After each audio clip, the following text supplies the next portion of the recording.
You're gonna get his ass in trouble for that one. That was funny. You already know. Move it over a little more. There you go. I got a box for anybody who wants one. Oh, sweet. More sauce for the seats. Dustin, right here. Obviously, things didn't go the way you wanted to tonight. What are your kind of just immediate reflections on how the fight unfolded and maybe what you could have done differently in there? Man, honestly, similar to Khabib, his movement is really strange. The timing of it is really strange to get his cadence. I wanted to open up more and throw more volume, but he wouldn't. When he would commit to the pocket, he would exit weird. His dips with his head, I heard my corner telling me throw the knee the whole time, but I just felt like I might get taken down off of it. And his movement is just it's kind of awkward. It's a weird timing, so I couldn't get good combinations going. But everything else was what I expected. You alluded in the cage that something happened in the fight. You kind of stopped yourself short. Is there anything more you want to share as far as that? Did something happen when? When you were talking to Rogan, you kind of alluded to something maybe happened in the fight, but then you stopped yourself from sharing too much. Is there anything more you can share now? I might have messed my ACL up against the fence in the third or fourth round. Before I hit him with the switch, I don't remember what round that was. My knee and my knee bone and my shin bone, I felt slide, and then it started burning. I was telling Mike that through the fence. He thought I was complaining about something else, but I'll get that checked out. It didn't bother me getting off the stool and stuff. It hurt. Yeah, and I believe going into the fifth round, 2 judges had it 2-2 and one had it 39-37. Were you aware that it was that kind of close going into the fifth? No, I thought I was down. I thought I needed to finish. But I knew it could be close. The judge has been in the locker room hearing some of the scorecards were pretty crazy tonight. Mm-hmm. But I thought I might be down just from his riding time. He landed a couple good shots. I landed some good shots. I knew I was bleeding really bad. I'm not sure if a punch shattered my nose or if it was a headbutt, because we did collide heads in the middle of the octagon that flashed me, so I didn't feel where the pain was. I didn't know if it was my forehead or what hit, but that could have, my nose is shattered for sure. And I've had a couple nose surgeries already, and I have some cadaver bone and stuff in there, so I just hope I don't have to go through that process again, man, but I feel like the bone is not where it should be. Yeah, and of course you were asked about the future in the cage and everything. You've had a little bit of time now to let things settle. Any different thoughts or anything you want to elaborate more on as far as the future? I just got to see. I was fighting to be the world champion. Like, what else am I fighting for? Just to fight for the thrill, because I am addicted to it, no doubt, but like, for the money, I'm good. Me and my family are good. I don't need the money. Money's great. But my health is first, and like, what am I fighting for? To be the champion again? Will I ever get that shot? Even if I go on a streak, I don't know. But there's such a tough mountain to climb that I've climbed so many times. I'm 35, and I see people and hear people say that's not old. But I have 50 fights. I've been fighting since I was 17 years old. I fought my first cage fight when I was 18. I have 10 fights that are on my record. I have, and I've been in a bunch of battles. At some time, this is going to catch up to me. Obviously, I just fought the pound-for-pound #1 guy, and every time I got off the stool, I felt like I was going to win this fight. I remember thinking, getting off the stool, I'm going to be the world champion tonight. I felt it. So I just got to see. I beat a young guy last time out. I just competed with the #1 pound-for-pound guy and felt good doing it until the end. So I just got to see. I can still compete, but I don't want the sport to retire me and squeeze me out. I don't want to be one of those guys hanging on. I just honor and respect this too much, and we'll see. I don't know, but this could be my last fight. Yeah, and I know you like to go on the vacation with the family and everything, and kind of have your post-fight process. How do you when do you ultimately think you make a decision? It's I just got to digest everything, talk to my family, talk to my coaches, and see. There's no rush on it. But this could be my last fight. I don't know. I just got to get home and see what I'm fighting for. Well, whatever you decide to do, you're a legend and an asset to the sport, and I think everyone here appreciates everything you've done, so thank you so much. Thank you, man. And I really felt like going into this fight, I felt like whatever was going to happen is destiny. So whatever's going to happen, I can't control the outcome, just the process. So I try to enjoy the experience and the process of getting ready for another fight and walking out here to a crazy crowd and just the rush that comes along with that, you know. And I enjoyed tonight. I did. I enjoyed it. Based on that enjoyment, if this was the last one and it was an amazing performance by yourself, would you be content with going out on this one? That's the problem. Tonight, if I would have won that belt, I would be content with everything I've done in the sport. It's just I didn't get the ultimate goal. The reason I started fighting was to be the world champion, undisputed, and I didn't get it. You know, I don't know. I don't know. We've heard guys in the past, like Alex Volkanovski, for one, struggle with not competing, right? They think they're ready for it, and then he gets a prolonged break, and then suddenly realizes there are demons that he's not, not dealing with very well. Are you set up for a life post-fighting, or is that going to be a period of adjustment for you? No, I'm staying busy-wise. Yeah, or just like not having the competition in your life anymore. I don't know. I don't think anything will ever fill that void. I don't know what could fill that void. You know, I'm busy outside the octagon. I have a lot of things going on with my foundation, with the businesses I own. I'm always busy, but nothing fills that void of competition that I've been doing for so long. The pureness of it, the one-on-one combat, the preparing myself. But fighting is such a selfish sport, man, and I've taken away from the people I love by focusing so much on myself and trying to master this craft. You know, I don't know. It's just a lot of stuff to weigh out. Do you think? I mean, how much of an input will you want from your family? Like, if they say, "Look, we'd rather you quit," will you listen to them and just go with what they want, or do you think I've still got life and a purpose I want to serve as well? Like, how does that conversations go? I know the answer to they want me to stop, but I know I can still compete with these guys. I just got to figure out what I'm fighting for. I mean, the last one for me, sometimes we see guys change weight class, or they'll wait for the UFC to offer them a big money fight or against a legend of the sport, something like that.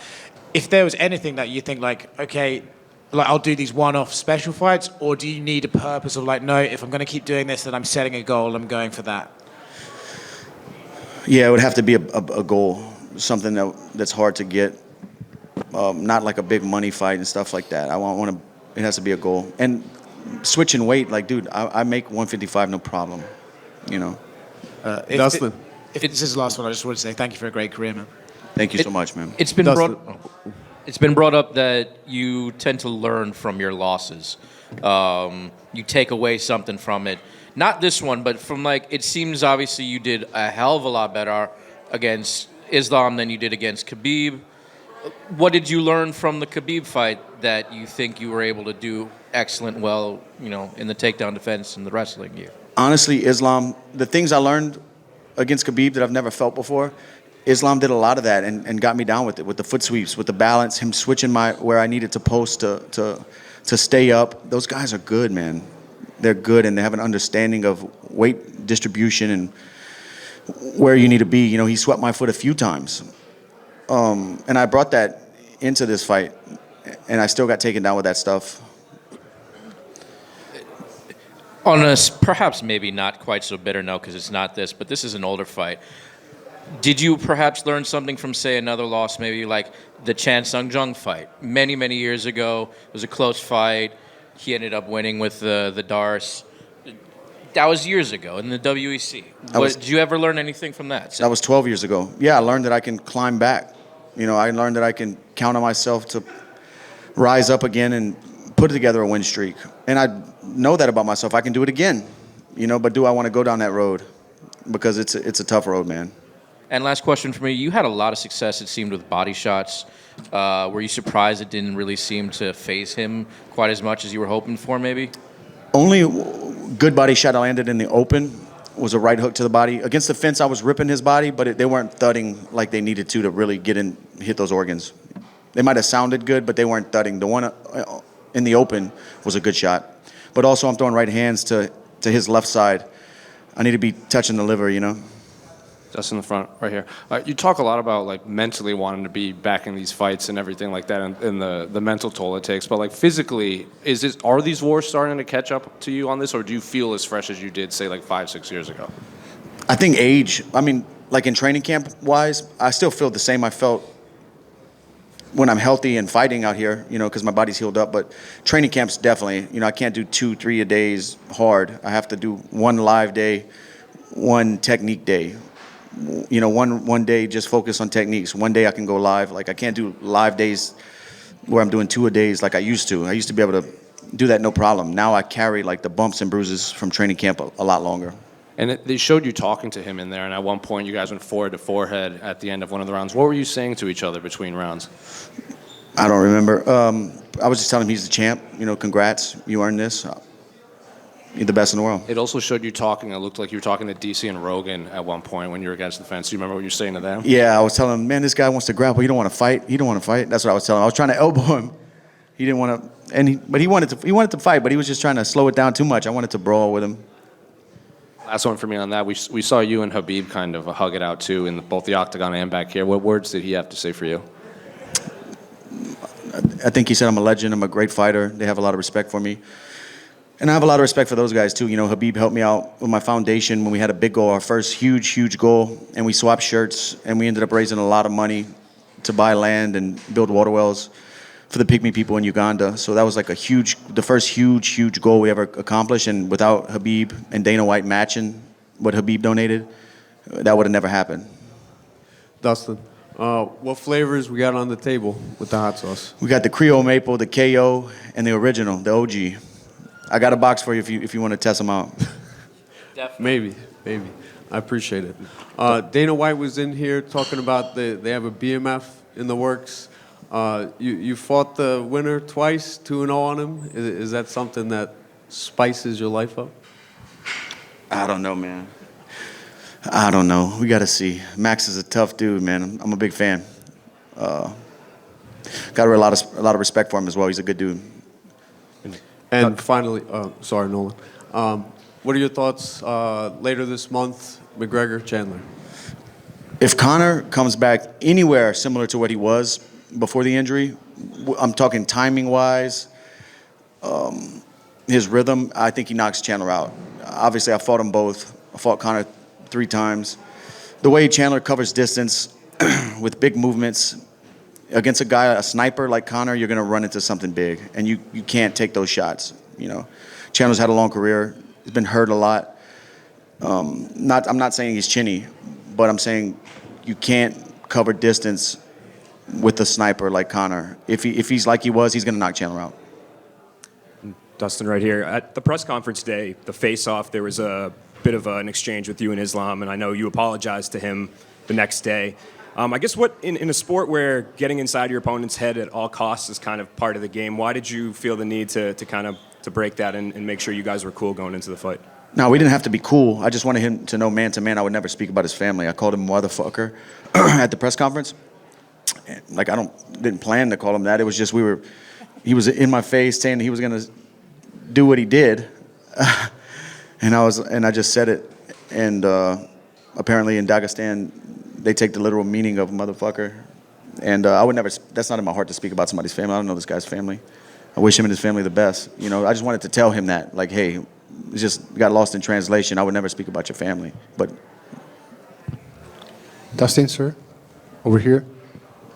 You spent in the first 3 rounds around 6 minutes with Islam in your back, and you got up, and the crowd loved it. And by round 4, some people even saw that you were kind of getting in the groove, maybe even breaking him, blocking all of his take shots. By the end of round 4 in your corner, did you guys feel that the game plan was working? yeah, but they wanted me to be busier. And then by the time the later rounds came, we thought we might be down. We needed to finish. And I didn't open up. I should have opened up. You know, looking back, it's always easy to say what you should have, could have done. But in the heat of the moment, his timing was weird. I was trying to take chances. I heard him calling for the knee. He was dipping. I didn't do it. I thought I might get my legs swept or him grab a single. There's a bunch of things you can break down and wish you would have done different. But every time I got off the stool after each round ended, I felt like I was, okay, I'm getting my momentum. I'm getting my groove. I'm feeling good. You know, but that's fighting. Thank you, sir. It was a legendary fight. Thank you, sir. Islam, right here. Oh, Islam. Sorry, Dustin. What do you think about Islam trying to training with Charles, the wrestling? It would be great for Charles to get out there and feel those guys' pressure, wrist control. Their hips are very strong. Yeah, I think it would help him with his wrestling, no doubt about it. Dustin, I just wanted to have one more for you. You know, you said about Khabib calling you a legend, Joe Rogan's calling you a legend, everyone's calling you a legend. For you personally, do you feel like a legend? Do you believe it when people talk to you? How do you feel now, you know? Because you came short of winning the title, but you've been around forever, you've had all these achievements. How do you feel about yourself and your career? I still feel like I want to be the world champion, you know? Like, that stuff's all cool. And I hope people do look at me like that. I've done a lot in sport. I've had some crazy fights that I'm proud of, you know, but I really want to be the world champion, you know. That's what hurts. But I'm proud of everything I've done in the sport. I'm proud of the comebacks I've made, the improvements I've made, my discipline to the craft. You know, this stuff isn't easy, man. This stuff isn't easy.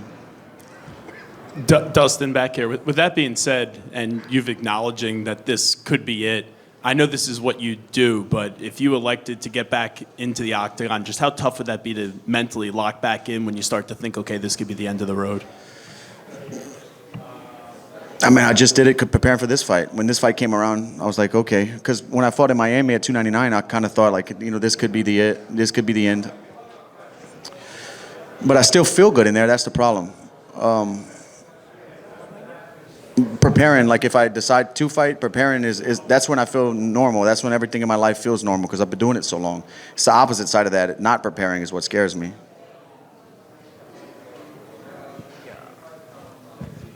Thank you, guys.